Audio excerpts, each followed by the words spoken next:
আলহামদুলিল্লাহ, সমস্ত প্রশংসা সেই আল্লাহ সুবহানাহু ওয়া তাআলার জন্যে, যার অশেষ দয়া অনুগ্রহে বৈরী আবহাওয়ার মধ্যে দিয়ে হলেও মুসলিমদের জুমাতে আমরা শরীক হতে পেরেছি। সেই আল্লাহর শুকরিয়া জ্ঞাপন করি আলহামদুলিল্লাহ। দরুদ ও সালাম বর্ষিত হোক আমাদের সর্বশেষ ও সর্বশ্রেষ্ঠ রাসূল আহমদ মুহাম্মদ মুস্তাফা সাল্লাল্লাহু আলাইহি ওয়াসাল্লামের ওপর। সম্মানিত সমবেত মুসল্লিবৃন্দ, আজকের জুমার খুতবায় সংক্ষিপ্তভাবে যে বিষয় নিয়ে আলোচনা করার ইচ্ছা পোষণ করেছি, সে বিষয়টি হলো মুসলিমদের সম্মান, তাদের অধিকার রক্ষা এবং তাদের প্রতি দয়ার গুরুত্ব। আল্লাহ সুবহানাহু ওয়া তাআলা উক্ত বিষয়টি যথাযথ অনুধাবন করত আমল করার তৌফিক দান করুন, আল্লাহুম্মা আমিন। সম্মানিত উপস্থিতি, আল্লাহ সুবহানাহু ওয়া তাআলা সারা পৃথিবীর সমস্ত সৃষ্টিজীবের মাঝে অত্যন্ত সুনিপুণভাবে আশরাফুল মাখলুকাত হিসাবে মানুষকে সৃষ্টি করেছেন। বিবেক বুদ্ধি দিয়ে, বিভিন্ন শ্রেষ্ঠত্ব দিয়ে আল্লাহ রাব্বুল আলামিন মানুষকে সুগঠিত করেছেন, সৃষ্টি করেছেন। এত সুন্দর বিবেক বুদ্ধিবান মানুষ হওয়ার পরেও আমরা কখনো কখনো আমাদের হিতাহিত জ্ঞানকে হারিয়ে ফেলি। আমাদের মধ্য থেকে মানবিকতা, মনুষ্যত্ববোধকে বিলীন করে ফেলি। সারা পৃথিবীর সমস্ত মানুষ যে প্রফেশনেরই হোক না কেন, যে ধরনের পেশার মধ্যেই থাক না কেন, যেই কাজের মধ্যেই লিপ্ত থাক না কেন, আমাদের সর্বপ্রথম পরিচয় হওয়া দরকার আমরা হলো আদম আলাইহিস সালাতু ওয়াস সালামের সন্তান। আরও সবচেয়ে বড় পরিচয় যেটি হওয়া দরকার সেটি হলো আল্লাহ সুবহানাহু ওয়া তাআলার মনোনীত একমাত্র চূড়ান্ত ধর্ম ইসলামের অনুসারী আমরা, যাদেরকে বলা হয় মুসলিম। সুতরাং মুসলিমদের ওপরেও কিছু কর্তব্য আছে অন্য মুসলিমের ওপরে, ঠিক আমার ওপর আপনার এবং আপনার ওপরে আমার। কিন্তু আজকে আমরা মুসলিম হওয়ার পরেও আমরা 5 ওয়াক্ত সালাত, সিয়াম, হজ, যাকাত সব ধরনের ইবাদতগুলো সুচারুরূপে পালন করে আসলেও আমাদের মধ্যে পারস্পরিক হক আমরা বজায় রাখতে পারি না। আমাদের মধ্যে পারস্পরিক সম্পর্কগুলো বজায় রাখতে পারি না। আমাদের মধ্যে একে অপরের যে অধিকার, এটা আমরা কখনোই দিতে চাই না। স্বার্থপরতার একটা দুনিয়াতে আমরা বসবাস করছি নিজেদেরই পাপের এবং ভরাডুবির কারণে। সম্মানিত উপস্থিতি, মুহাম্মদ সাল্লাল্লাহু আলাইহি ওয়াসাল্লাম পৃথিবীতে একমাত্র নজিরবিহীন ব্যক্তিত্ব এবং মানুষ, যিনি তার আদর্শ দিয়ে, তার মায়া মমতা দিয়ে সারা পৃথিবীর সমস্ত অন্ধকারকে দূর করে দিয়েছিলেন। মুহাম্মদ সাল্লাল্লাহু আলাইহি ওয়াসাল্লামে একমাত্র মানুষ যিনি কথার মাধ্যমে শত্রুকে মিত্র বানিয়ে দিয়েছিলেন, যিনি তার আচার ব্যবহার, সৌন্দর্য, ভালোবাসা, মায়া মমতার মাধ্যমে মানুষদেরকে ইসলামের পথে দীক্ষিত করেছিলেন। অত্যন্ত বড় অত্যাচারীকেও বন্ধু হিসাবে পরিগণিত করা হয়েছিল তার সৌন্দর্যমণ্ডিত ভাষা ব্যবহারের মাধ্যমে। সুতরাং আমাদের মুসলিমের উচিত আমাদের নিজেদের ব্যক্তিগত জীবনকে পরিচালনা করতে গিয়ে, পারিবারিক জীবনকে পরিচালনা করতে গিয়ে, সামাজিক জীবনকে পরিচালনা করতে গিয়ে, রাষ্ট্রীয় জীবনকে পরিচালনা করতে গিয়ে একমাত্র বিধান, একমাত্র বিষয় আমরা যেটা গ্রহণ করব সেটা হলো মুহাম্মদ সাল্লাল্লাহু আলাইহি ওয়াসাল্লামের। ঠিক যেমনভাবে একজন মুসলিমের সাথে অন্য মুসলিমের কেমন সম্পর্ক হবে সে সম্পর্কে সহিহ বুখারী এবং মুসলিমে একটি হাদিস এসেছে। আবু মুসা আল আশআরী রাদিয়াল্লাহু তাআলা আনহু থেকে বর্ণিত, তিনি বলেন রাসূলুল্লাহ সাল্লাল্লাহু আলাইহি ওয়াসাল্লাম বলেছেন, আল মুমিনু লিল মুমিনি কাল বুনিয়ান, একজন মুমিন অন্য মুমিনের সাথে সম্পর্ক হলো প্রাচীরের মতো, অট্টালিকার মতো, বিল্ডিংয়ের মতো। ইয়াশুদ্দু বা'দুহু বা'দা, যেই বিল্ডিংয়ের এক অংশ আর এক অংশকে শক্তিশালী করে, মজবুত করে, দাঁড়িয়ে থাকার শক্তি যোগান দেয়। এই হাদিসে যেই মেসেজ দেওয়া হচ্ছে সেটি হলো যে আপনি আমার জন্যে বা আমি আপনার জন্যে ঠিক কতটুকু উদার হতে পারি, ঠিক কতটুকু সহমর্মিতা প্রদান করতে পারি, ঠিক আল্লাহর নবী সাল্লাল্লাহু আলাইহি ওয়াসাল্লাম এই উদাহরণটি দিয়েছেন প্রাসাদের কথা বলে, অট্টালিকার কথা বলে। এই মসজিদের শুধু একটি দেয়াল তুলে রাখা হতো, বাকি তিন দিকের দেয়াল না রাখা হতো, মসজিদকে এত শক্তিশালী পাওয়া যেত না। যদি এক জায়গায় পরিপূর্ণ 10টি ইটের দরকার, সেখানে যদি আপনি 4-5টি ইট দিয়েই পরিপূর্ণ করতে চান, তাহলে সেটাকে সম্পূর্ণ মজবুত আপনি পাবেন না। ঠিক বিল্ডিংয়ের এক অংশ আর এক অংশকে যেমন মজবুত করে, একটা ইট আর একটা ইটকে মজবুত করে, সিমেন্টের কিছু অংশ ইটকে ধরে রাখার জন্য শক্তি যোগায়, ঠিক মুমিনদের সাথে মুমিনদের সম্পর্ক হলো প্রাচীরের মতো, যার একজন আরেকজনকে মজবুত করবে, সাহস যোগাবে, শক্তি দিবে, ভালোবাসা দেখাবে, সহমর্মিতা প্রদান করবে। এটাই হলো মুমিনদের দৃষ্টান্ত। আল্লাহর নবী সাল্লাল্লাহু আলাইহি ওয়াসাল্লাম এই কথা বলার পরে ফাশাব্বাকা বাইনা আসাবিহি, তিনি তার দুই হাতের আঙ্গুলিকে একে অপরের মধ্যে এভাবে ঢুকিয়ে দিলেন। যখন এগুলো খোলা ছিল, আঙ্গুলের মধ্যে ফাঁকা আছে, যখন তিনি দুই হাতকে এক জায়গায় এভাবে মিলিয়ে দিলেন, দেখেন আর কোনো ফাঁকা দেখা যায় না। ঠিক সেরকম ভাবে একজন মুমিনের সাথে, একজন মুসলিমের সাথে অন্য মুসলিমের সম্পর্ক হবে এই রকম শীষে ঢালা প্রাচীরের মতো। শীষে ঢালা প্রাচীরের মতো এক হৃদয় হবে তাদের। একজনের দুঃখে, একজনের কষ্টে অন্যজন ব্যথিত হবে, অন্যজন কষ্ট পাবে। সে হোক ফিলিস্তিনে, সে হোক আফ্রিকাতে, সে হোক ইউরোপের কোনো রাষ্ট্রে, যদি সেখানে তারা নির্যাতিত হয়, সেখানে তারা আহত হয়, তাহলে এই কষ্টটা আমাদের হবে। সম্মানিত উপস্থিতি, মুহাম্মদ সাল্লাল্লাহু আলাইহি ওয়াসাল্লাম মুসলিমরা যাতে কষ্ট না পায়, এ কারণে সতর্কতার জন্য তিনি কতটুকু সতর্কতা অবলম্বন সাহাবীদেরকে করতে বলেছিলেন, সহিহ বুখারী এবং মুসলিমের একটি হাদিস থেকে আমরা জেনে নিই। আবু মুসা আল আশআরী রাদিয়াল্লাহু তাআলা আনহু বলেন, রাসূলুল্লাহ সাল্লাল্লাহু আলাইহি ওয়াসাল্লাম বলেছেন, মান মাররা ফি শাইইম মিন মাসাজিদিনা আও আসওয়াকিনা, তোমাদের মধ্যে যেই ব্যক্তি আমাদের বাজার ঘাটে, মসজিদে যাতায়াত করে, চলাফেরা করে, ওয়া মাআহু নাবলুম, আর তার কাছে যদি কোনো তীর থাকে, আমরা তীর সকলেই চিনি, যার মাথাটা থাকে চোকা, ওটাতে মানুষকে আঘাত করা হয়, ওটা দিয়ে পশু প্রাণীকে শিকার করা হয়। তো আল্লাহর নবী সাল্লাল্লাহু আলাইহি সাল্লাম বলছেন, তোমরা যারা বাজার ঘাটে যাতায়াত করো, মসজিদে যাতায়াত করো, তোমাদের কাছে যদি কারো কাছে তীর থাকে, ফালিয়ুমসিক আও লিয়াকবিদ বিকাফিহি, সে যেন ওই তীরের মাথাটাকে, ওই চোখো জায়গাটাকে তার হাতের আঙ্গুলি দিয়ে, তালু দিয়ে চেপে ধরে রাখে। কেন? বাজার ঘাটে মানুষ দ্বারা পরিপূর্ণ থাকে, মসজিদ মানুষ দ্বারা পরিপূর্ণ থাকে। তুমি তীরের একটা বস্তু খোলাভাবে নিয়ে চলে যাবে, ওই চোখো জায়গা দ্বারা একজন আঘাত পাবে, একজন মুসলিম কষ্ট পাবে, তার শরীরে বিদ্ধ হয়ে যাবে, তাকে লেগে যাবে, এটা তোমার জন্য দোষণীয় কাজ। সুতরাং কেউ যদি বাজার ঘাটে মসজিদে তীর নিয়ে যায়, তাহলে তার মাথাকে যেন আটকিয়ে রাখে, বন্ধ করে রাখে, আইয়ুসিবা আহাদাম মিনাল মুসলিমিনা মিন হাবিশ, সেই যাতে করে ওই তীরের মাথা দিয়ে কেউ কষ্ট না পায়। সম্মানিত উপস্থিতি, বিশ্বনবী সাল্লাল্লাহু আলাইহি ওয়াসাল্লাম একজন মুসলিমের কত বড় হক, কতটা মান সম্মান, কতটা মর্যাদা থাকলে এরকম ভাবে সতর্কতাবশত চলাফেরা করার কথা বিশ্বনবী সাল্লাল্লাহু আলাইহি সাল্লাম বলেছেন।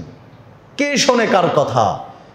বিশ্বনবী সাল্লাল্লাহু আলাইহি সাল্লাম যেখানে বলেছেন সতর্ক হয়ে তীরের মাথাকে ধরে বাজার ঘাটে, রাস্তাঘাটে, মসজিদে চলতে হবে, যাতে করে অন্য মুসলিম কষ্ট না পায়। আর আমরা, আমাদের স্বভাব, অকাতরে আমরা মানুষকে কষ্ট দিই, মুসলিমদের ওপর নির্যাতন করি, তাদেরকে কষ্ট দিই, তাদেরকে আঘাত করি, চড়থাপ্পড় মারি, আরও নিদারুণভাবে কষ্টে নিপতিত করে ফেলি, যেন মুসলিমদের কোনো হকই নেই আমাদের কাছে, মুসলিমদের কোনো মান সম্মানই নেই আমাদের কাছে, মুসলিমের কোনো অধিকারই নেই আমাদের কাছে।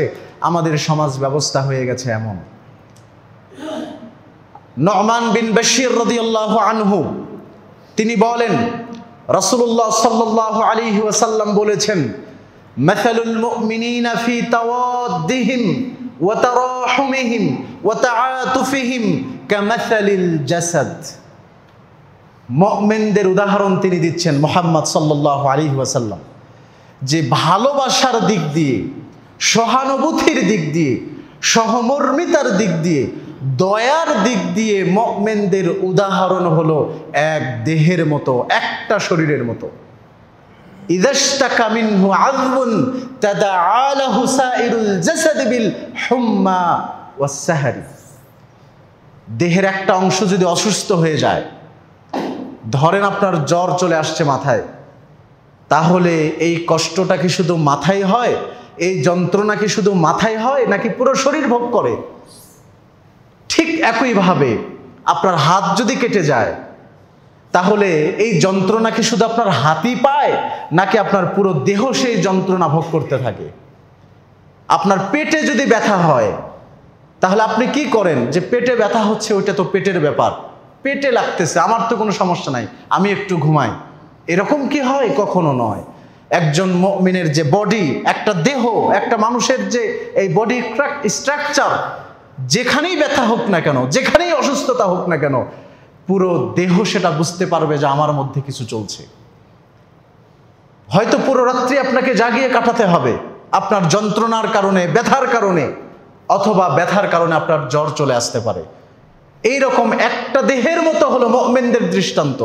সারা পৃথিবীর যত মুসলিম আছে, সারা পৃথিবীর যত মুমিন আছে, সবাই হলো এক দেহের মতো, এক আত্মার মতো, এক প্রাণের মতো।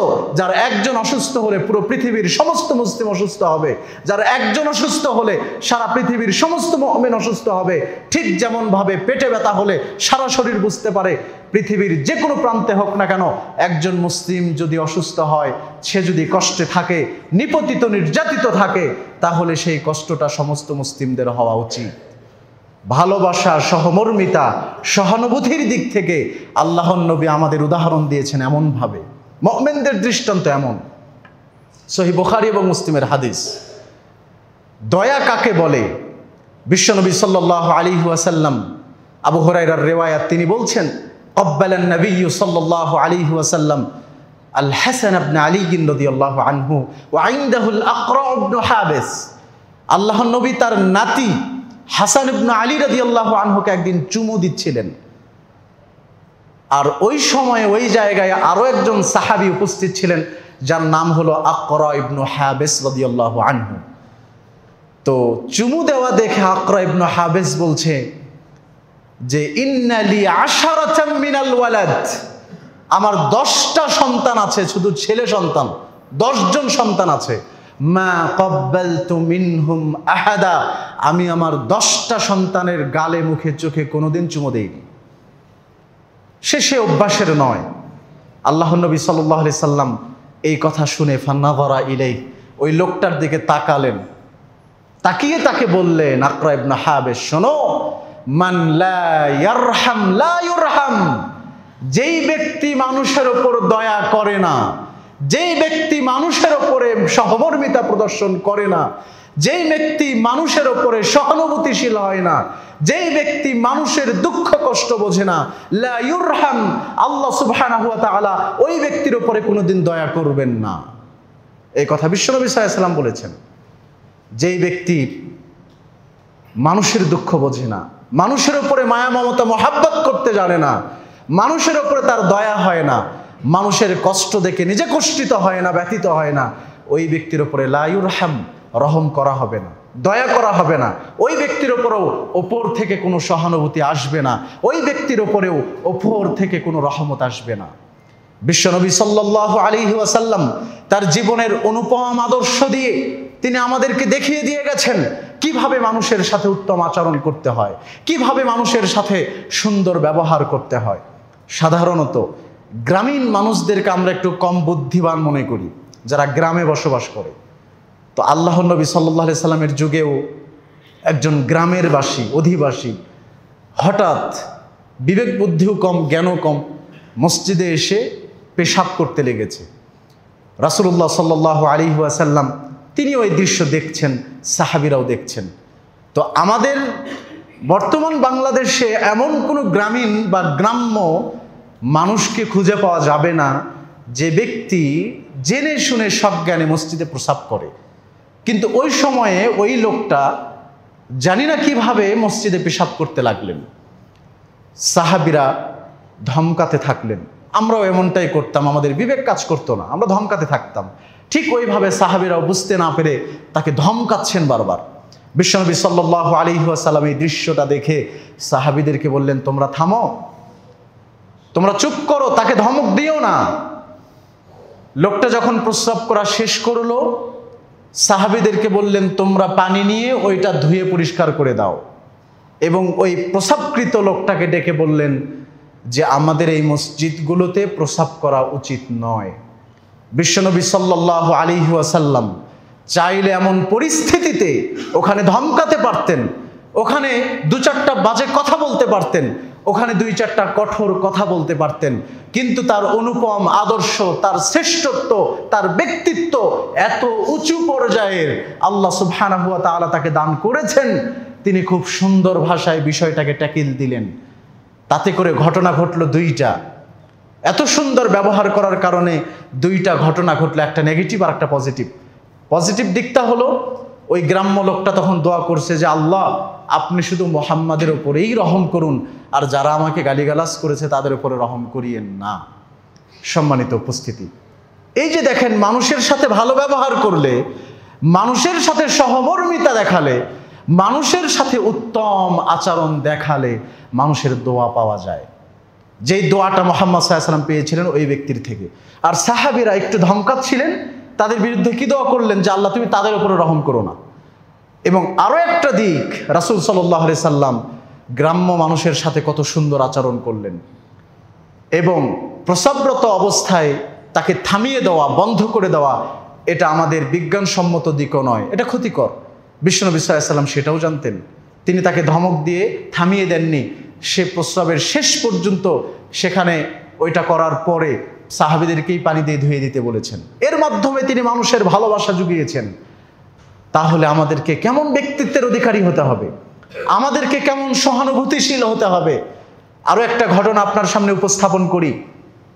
মসজিদে নববীর একজন ঝাড়ুদার মহিলা ছিল, কানাত তাকুম্মুল মসজিদ। ওই মহিলাটি মসজিদ ঝাড়ু দিত। তো হঠাৎ কোনো একদিন রাতে মহিলাটি মারা গেছে। সাহাবীরা প্রয়োজন মনে করেনি রাসূলকে জানানোর, যে এটার মামুলি ব্যাপার, জানানোর প্রয়োজন নেই, আমরা নিজেরাই দাফন করে নেব। পরের দিন এসে আল্লাহর নবী বেশ কিছুদিন পরে খোঁজ খবর নিচ্ছেন ঝাড়ুদার ওই মহিলাটি কই। সাহাবীরা বললেন, আল্লাহর নবী, মহিলাটি তো মারা গেছে, আমরা আপনাকে বলার প্রয়োজন মনে করিনি, আমরা নিজেরাই তার দাফন কাফন করে দিয়েছি। রাসূলুল্লাহ সাল্লাল্লাহু আলাইহি ওয়াসাল্লাম একজন ঝাড়ুদার, একজন মহিলা, তাকে কতটা গুরুত্ব দিয়েছেন এই জায়গায়, যে তার খোঁজ খবর নিয়েছেন সে কোথায়। দাফন করার কথা শোনার পরে তিনি বললেন, তোমরা আমাকে কেন জানালে না? ইন্না হাযিহিল কুবুর মামলুআতুন যুলমা, নিশ্চয় এই কবরগুলো অন্ধকার থাকে, এই কবরগুলোকে অন্ধকার করে রাখা হয়, আর আমার সালাত পড়ার মাধ্যমে এই কবরগুলোতে আল্লাহ তাআলা আলো দান করেন। সুবহানাল্লাহ। এরপরে তিনি কি করলেন? কবরের পাশে গিয়ে সালাত আদায় করলেন মহিলাটির জন্য। সম্মানিত উপস্থিতি, তার মানে বোঝা যায় যে শেখ সালেহ ইবনে উসাইমিন রাহিমাহুল্লাহ বলেছেন, অন্তত 1 মাসের পুরনো কবর হলে কেউ যদি জানাজার সালাতে অংশগ্রহণ না করতে পারে তাহলে সেখানে গিয়ে জানাজা পড়ে নিতে পারবে। সুতরাং একজন মহিলাকে বিশ্বনবী সাল্লাল্লাহু আলাইহি ওয়াসাল্লাম কতটা গুরুত্ব দিয়েছেন, তার খোঁজ খবর নিয়েছেন, তার কতটা সহানুভূতিশীল ছিলেন তার উপরে, যে তিনি মারা গেছেন তার জন্য ব্যথিত হয়েছেন, আফসোস করেছেন, তার জন্য খোঁজ খবর নিয়েছেন, পরবর্তীতে তার কাছে গিয়ে জানাজার সালাতও আদায় করেছেন। সম্মানিত উপস্থিতি, আবু মাসউদ আল বদরি রাদিয়াল্লাহু আনহু, সহিহ মুসলিমের বর্ণনা, তিনি বলছেন, আমি একদিন আমার এক গোলামকে, কৃতদাসকে লাঠি দিয়ে আঘাত করছিলাম, চাবুক দিয়ে। এমত অবস্থায় মুহাম্মদ সাল্লাল্লাহু আলাইহি ওয়াসাল্লাম পেছনে এসে আমাকে বলছেন, ইসমা ইআলাম আবু মাসউদ, আবু মাসউদ তুমি জেনে রাখো। আমার রাগ এত তীব্র ছিল যে আমি বুঝতে পারি নাই যে পেছন থেকে কে কি বলছে, আমি বুঝতে পারিনি। তো আমি যখন একটু রাগকে কন্ট্রোল করলাম, তাকিয়ে দেখলাম উনি মুহাম্মদ সাল্লাল্লাহু আলাইহি সাল্লাম। তিনি আমাকে বললেন, ইআলাম আবু মাসউদ, আবু মাসউদ তুমি জেনে রাখো, আন্নাল্লাহা আকদারু আলাইকা মিনকা আলা হাযাল গোলাম, আজকে তুমি তোমার এই কৃতদাসের ওপরে তোমার পাওয়ার দিয়ে, কর্তৃত্ব দিয়ে তাকে তুমি যে আঘাতগুলো করছো, বিশ্বজাহানের প্রতিপালক আল্লাহ সুবহানাহু ওয়া তাআলা তোমার চেয়ে হাজার গুণে বেশি ক্ষমতাবান তোমাকে শাস্তি দেওয়ার জন্য। তিনি এইভাবে বলেছেন আবু মাসউদ নামে একজন বদরি সাহাবীকে, যিনি তার চাবুক দিয়ে তার গোলামকে আঘাত করেছিলেন। এতটুকু কথা তাকে বললেন শুধুমাত্র যে কি, যে তুমি আজকে তোমার যেই ক্ষমতা দিয়ে এই গোলাম কৃতদাসকে আঘাত করছো, মনে রেখো ইন্নাল্লাহা আকদারু, আল্লাহ সুবহানাহু ওয়া তাআলা তার চেয়ে বেশি সক্ষম তোমাকে শাস্তি দেওয়ার জন্য। এই কথা বলার সঙ্গে সঙ্গে হাদিসের বর্ণনা এসেছে, রাসূলুল্লাহ সাল্লাল্লাহু আলাইহি সাল্লামের সামনে তার হাইবা, তার ভাবমূর্তি দেখে তার হাত থেকে চাবুক পড়ে গেছে।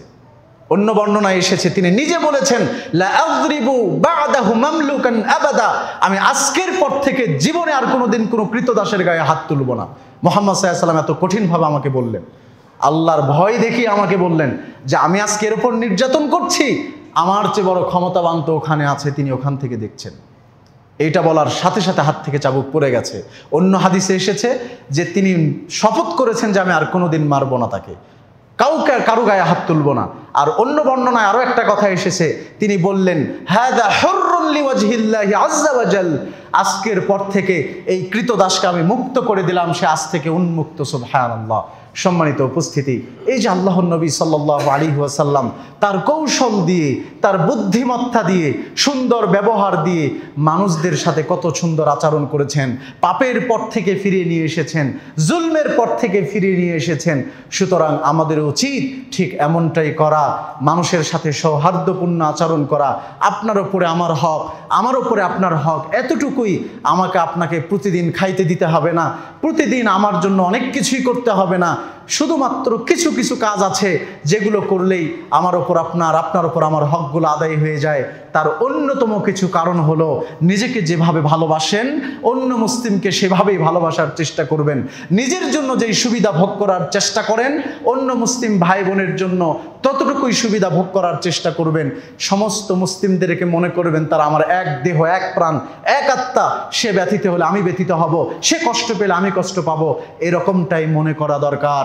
ইবনে ওমর রাদিয়াল্লাহু আনহু থেকে বর্ণিত, তিনি বলেন, রাসূলুল্লাহ সাল্লাল্লাহু আলাইহি ওয়াসাল্লাম বলেছেন, আল মুসলিমু আখুল মুসলিম, একজন মুসলিম অন্য মুসলিমের ভাই, একজন মুসলিম অন্য মুসলিমের ভাই, লা ইয়াযলিমুহু, সুতরাং তার উপরে কোনোদিন জুলুম করা যাবে না, ওয়ালা ইউসলিমুহু, তাকে জুলুম করার জন্য কারো হাতে ছেড়ে দেওয়াও যাবে না। বিষ্ণু নবী সাল্লাল্লাহু আলাইহি ওয়াসাল্লাম নিষেধ করেছেন, নিজেও জুলুম করা যাবে না, জুলুম করার জন্য কারো হাতে সুপর্দ করা যাবে না।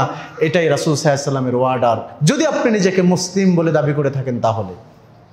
এরপরে আল্লাহর নবী বলছেন, আল্লাহু ফি হাজাতি আখি, মান কানা ফি হাজাতি আখি আল্লাহু ফি হাজাতি, যে মানুষ তার ভাইয়ের প্রয়োজন মিটায়, আল্লাহ তাআলা তার প্রয়োজন মিটায়। সুবহানাল্লাহ। আপনি আমার কোনো প্রয়োজন মিটিয়ে দিলেন, আমার থেকে কোনো কষ্টকে দূর করে দিলেন, তো আল্লাহ আপনার সেই প্রয়োজনকে মিটিয়ে দিবেন। এ কথা বিশ্বনবী সাল্লাল্লাহু আলাইহি সাল্লাম বলেছেন। ওমান ফাররাজা আন মুসলিমিন কুরবাতান, কোন মুসলিম যদি অন্য কোন মুসলিম ভাইয়ের, নিজের মায়ের পেটের নয়, অন্য মুসলিম ভাইয়ের থেকে কোনো কষ্টকে দূর করে দেয়, দুনিয়াতে কষ্টে পড়েছিল উদ্ধার করলেন, এমন যদি করে থাকেন, ফাররাজাল্লাহু আনহু কুরবাতাম মিন কুরাবি ইয়াউমিল কিয়ামা, আল্লাহ রাব্বুল আলামিন বলছেন ওই ব্যক্তিকে আল্লাহ রাব্বুল আলামিন কিয়ামতের মাঠের কষ্ট সমূহের কষ্ট থেকে দূর করে দিবেন। সুবহানাল্লাহ। এত সুন্দর আমাদের ইসলামের রুলসগুলো। আমি আপনার কষ্ট দূর করব, আল্লাহ আমার যেদিন কষ্ট দূর করা দরকার সেদিন আমার কষ্টকে দূর করে দিবেন। আপনি আমাকে সহযোগিতা করবেন, ওপর থেকে আপনাকে সহযোগিতা করা হবে। আপনি আমার উপর জুলুম করবেন, ওপর থেকে আপনার উপরেও জুলুমের শাস্তি প্রদান করা হবে।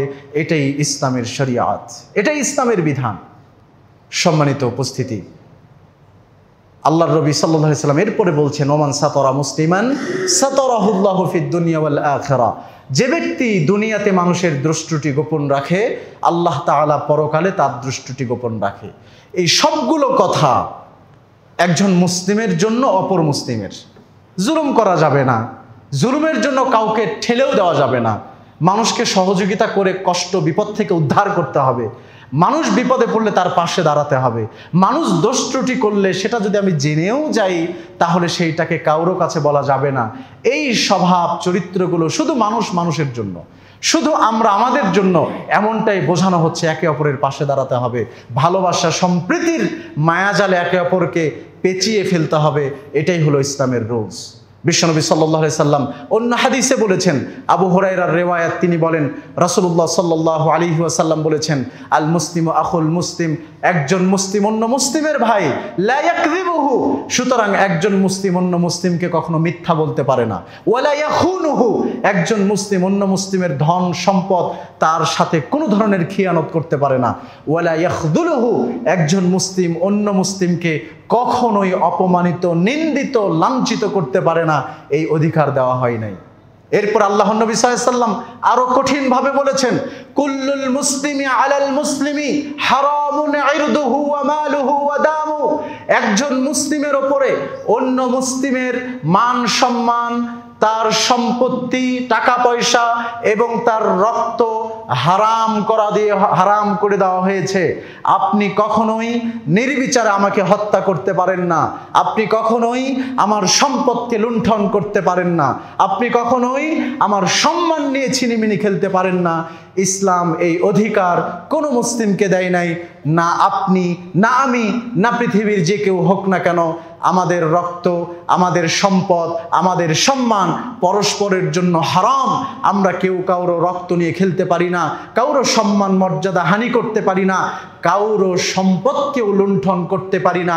ইসলাম এইটাকে টোটাল বলেছেন হারামুন আলাইকুম, তোমাদের উপরে এটা হারাম করে দেওয়া হয়েছে। শুনে রাখো, বিহাসবি ইমরিইম মিনাশ শাররি আই ইয়াহকিরা আখাহুল মুসলিম, একজন ব্যক্তির খারাপ হওয়ার জন্য এতটুকুই যথেষ্ট যেই ব্যক্তি অন্য মুসলিম ভাইকে তুচ্ছ তাচ্ছিল্য করে।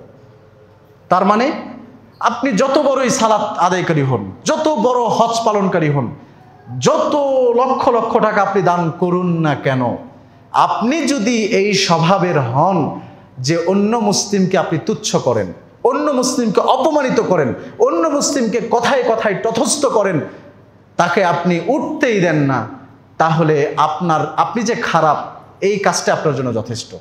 আপনি যে বদ স্বভাবের, এতটুকুই আপনার যথেষ্ট যে অন্য মুসলিমকে আপনি তুচ্ছ করেন। সম্মানিত উপস্থিতি, এগুলো মুসলিমদের হক। তাহলে এই বিষয়গুলোতে ইসলাম এত কঠোরভাবে ফোকাস করেছে, এই বিষয়গুলোতে ইসলাম এত কঠোরভাবে, সুনিপুণভাবে হাতে আঙ্গুল দিয়ে, চোখে আঙ্গুল দিয়ে আমাদেরকে দেখিয়ে দিয়েছে মান সম্মান নষ্ট করা যাবে না, কারো রক্ত কারো নেওয়া যাবে না, এরপরে কারো সম্পদ নষ্ট করা যাবে না, জুলুম করা যাবে না, অত্যাচার করা যাবে না, মুসলিমের সাথে মিথ্যা বলা যাবে না, মুসলিমদের সাথে কখনোই খিয়ানত করা যাবে না। এই কাজগুলো তো আমাদের পরস্পরের মধ্যে এখনো সংগঠিত হচ্ছে। তাহলে আমরা মুসলিম হয়ে এই হাদিসগুলোর চর্চা কোথায়? আমরা মুসলিম হয়ে এই হাদিসগুলোর প্রতি আমাদের আমল কোথায়? শত শত রাসূল সাল্লাল্লাহু আলাইহি সাল্লামের এই অমীয় বাণীগুলো হাদিস গ্রন্থে পড়ে আছে, কেউ তো পড়ার মানুষ নাই, কেউ তো এগুলোর উপরে আমল করার মানুষ নাই। মুসলিমদের এই অধিকারগুলো কেউ তো রক্ষা করার মানুষ নাই।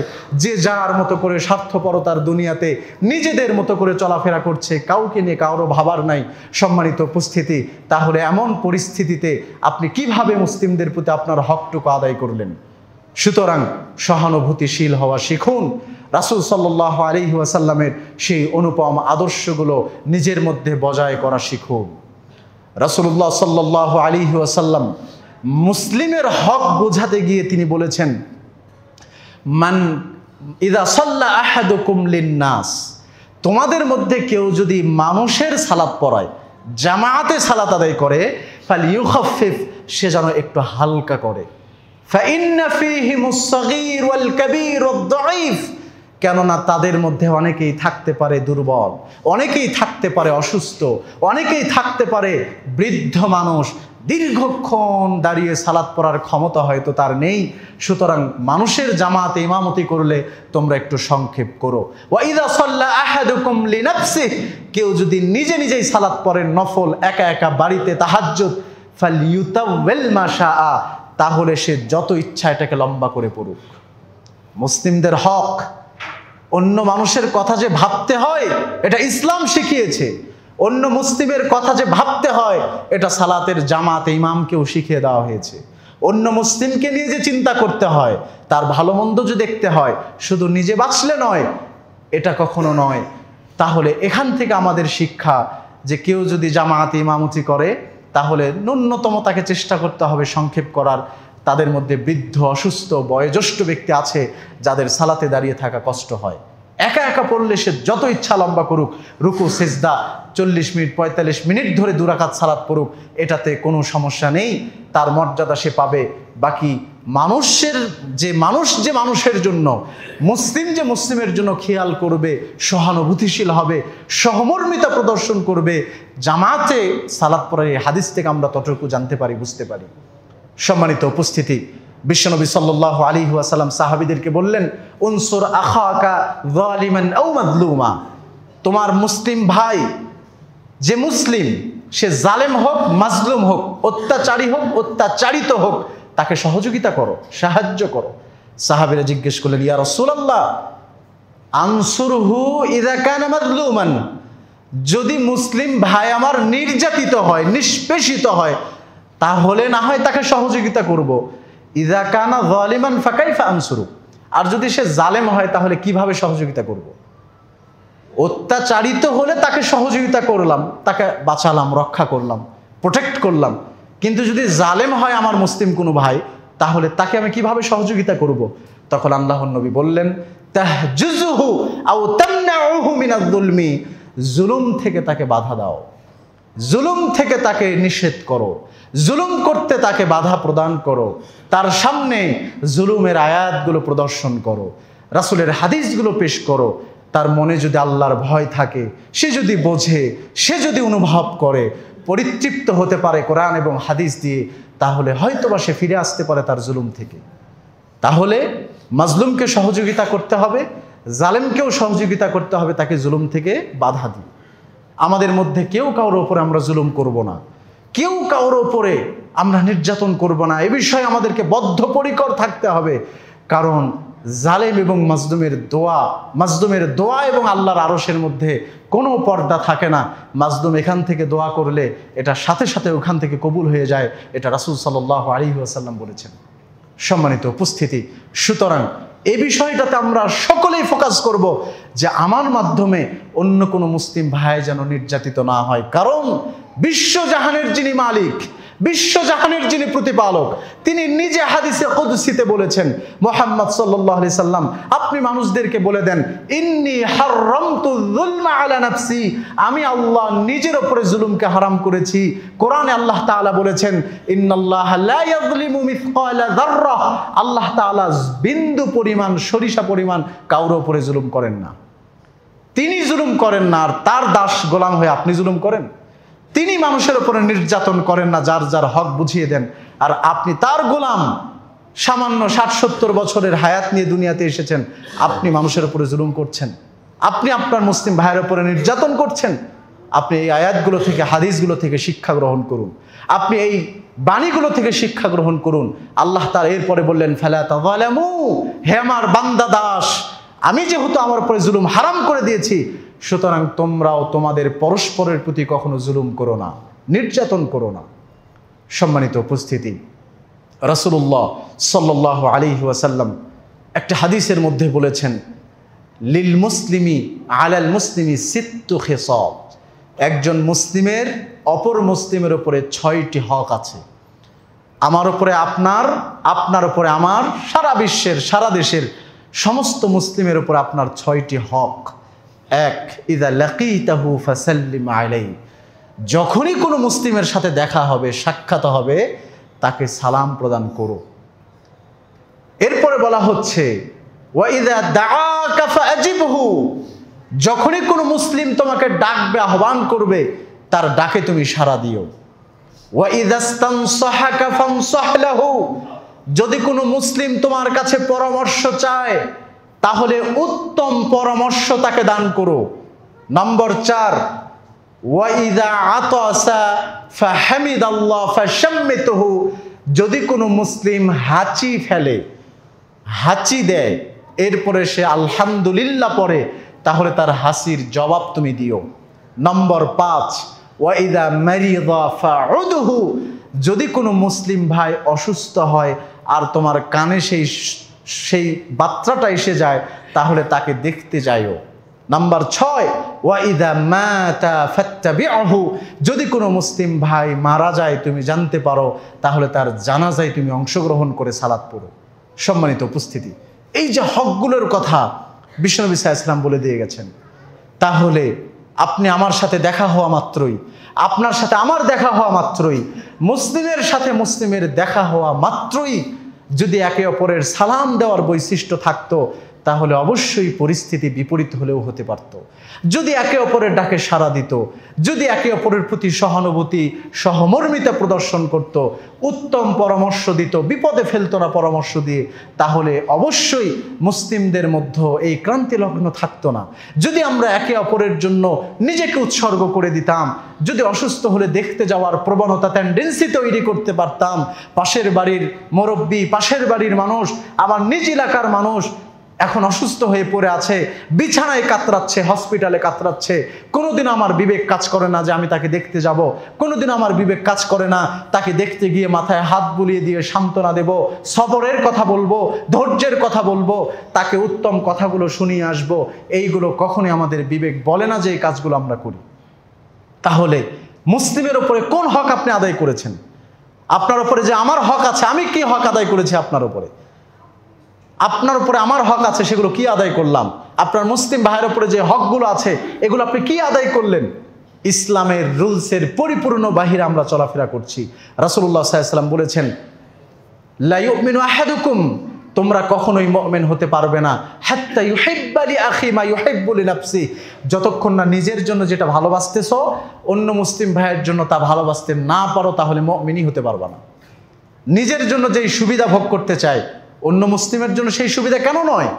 নিজের জন্য যেই অট্টালিকা ভালোবাসি, অন্য মুসলিমের জন্য কেন নয়? নিজের জন্য যেই বাহারি খাবার পছন্দ করি, অন্য মুসলিমের পথিকদের জন্য কেন নয়? তাহলে আমাদের এই স্বভাব হওয়ার তো কখনো কথা ছিল না। আমাদেরকে এই স্বভাবগুলো পরিবর্তন করতে হবে। এই স্বভাবগুলো আমাদেরকে অবশ্যই বদল করতে হবে, চেঞ্জ করতে হবে। আল্লাহ তাআলা আমাদেরকে সেই তৌফিক দান করুন, আমিন। সম্মানিত উপস্থিতি, সুতরাং আমরা কখনোই কোনো মুসলিমকে কষ্ট দেব না, আঘাত করব না, আঘাত করে কথাও বলবো না, এবং হত্যা করা তো দূরের কথা। আল্লাহ সুবহানাহু ওয়া তাআলা তিনি বলেছেন, মান কাতালা নাফসান বিগাইরি নাফসিন আও ফাসাদিন ফিল আরদি, কোনো মানুষ যদি অন্য কোনো মানুষকে নিরপরাধে নির্বিচারে হত্যা করে, জমিনে ফাসাদ করে নাই, এরপরেও তাকে হত্যা করে, ফাকান্নামা কাতালান নাস জামিআ, সে ব্যক্তি যেন সারা পৃথিবীর সমস্ত মানুষকে হত্যা করে ফেললো। ওমান আহইয়াহা, যে ব্যক্তি কোনো মানুষকে জীবনে বাঁচালো, যাকে প্রাণে বাঁচালো, উদ্ধার করলো কোনো কষ্ট বিপদ থেকে, যেখানে পড়লে সে মারা যেত, এই কাজ যদি কোনো মানুষ করে থাকে, ফাকান্নামা আহইয়ান নাস জামিআ, তাহলে সে যেন সারা পৃথিবীর সমস্ত মানুষকে জীবন দান করলো। সুবহানাল্লাহ। সম্মানিত উপস্থিতি, তাহলে এত বড় বৈশিষ্ট্য, ফজিলত, অপোজিটে আমাদের জন্য দুর্ভাগ্যও রয়েছে।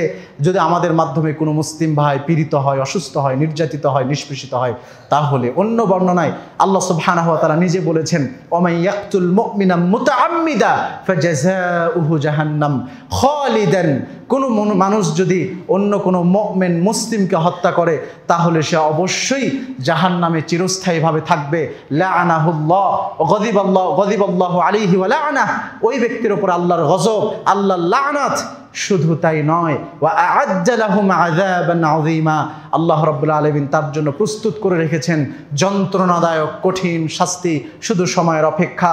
সহিহ বুখারীর একটা হাদিসে বিশ্বনবী সাল্লাল্লাহু আলাইহি সাল্লাম বলেছেন, আউয়ালু মা ইউকযা বাইনান নাস বিদ্দিমা, আল্লাহ সুবহানাহু ওয়া তাআলা কিয়ামতের মাঠে সর্বপ্রথম যেই হিসাব নেবেন সেটা হলো রক্তের বদলা, সেটা হলো রক্তের হিসাব। সুতরাং আমরা সতর্ক থাকব, সাবধান থাকব, যাতে করে মানুষ হত্যা তো দূরের কথা, মুসলিম ভাইকে হত্যাযজ্ঞ করা তো দূরের কথা, কেউ যেন আমাদের মাধ্যমে কষ্ট না পায়, আমাদের মাধ্যমে যেন সুবিধা বঞ্চিত না হয়। আমরা নিজেদেরকে উজাড় করে দেব অন্য মুসলিম ভাইয়ের জন্য। আমরা পরস্পরের প্রতি ভালোবাসা, সৌহার্দ্য, সম্প্রীতি বজায় রাখবো। আল্লাহ সুবহানাহু ওয়া তাআলা আমাদেরকে সেই তৌফিক দান করুন, আমাদের প্রতি রহম করুন, আমাদেরকে উত্তরোত্তর জীবনে উন্নতি দান করুন। সকলে বলে আমিন। বারাকাল্লাহু লানা ওয়া লাকুম ফিল কুরআনিল আযীম ওয়া নাফা'নি ইয়্যাকুম বিল আয়াতি ওয়াজ যিকরিল হাকীম। আকুলু কাওলি হাযা আস্তাগফিরুল্লাহ লি ওয়া লাকুম ওয়া লিসাইরিল মুসলিমিন ফাস্তাগফিরু ইন্নাহু হুয়াল গফুরুর রহিম।